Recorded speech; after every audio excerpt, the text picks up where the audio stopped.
they? Yes. I know some schoolboys made a film about it. I saw that at Tishamas. But they were from a boarding school and I couldn't understand, from England, I couldn't understand why they were here. Oh, but I mean, Liverpool have apologised now. It's a bit late.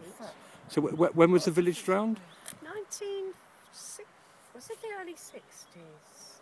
I don't know. Cause I think it was the early 60s. It took them quite a few years to actually construct this lake, and there's lots of protests, and I think power lines were blown up. And yeah, they wouldn't have been able to get away with it now. But no. One theory is, at the time, the media made out that the villagers were poor and it was all run down and they'd be better off moved. But in the film that the boys made, it showed them going into church and they all dressed really nicely and the kids looked great and everybody looked happy. Yeah, and they showed you moving the furniture out, all the old Welsh furniture and the grandfather clocks. And so I don't think, it was really sad. Yeah. But, and you've heard some well, sort of... Sonja's been up there a lot and finds it quite peaceful. As I do my mad driving up there to loud music to soothe the soul, but... I went up there with Jamie, it was blowing a gale and raining, and I mean Jamie is 23 and pretty sensible, and we were walking out and we both looked at each other and we said, don't like it here. And he says, people have died here. I mean, and we know that, like the cemetery. Did they actually bring the bodies up?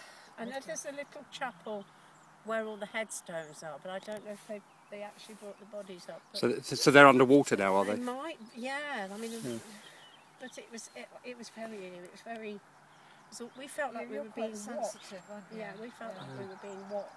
I spoke to there's a writer who lives over Bala, and he teaches the children. He takes the children up there, and he said it's an ugly lake, which I kind of get that because there's a wee little lake before that's all really, really pretty, a natural lake. But I can see what he's saying. It's not a natural lake, is it?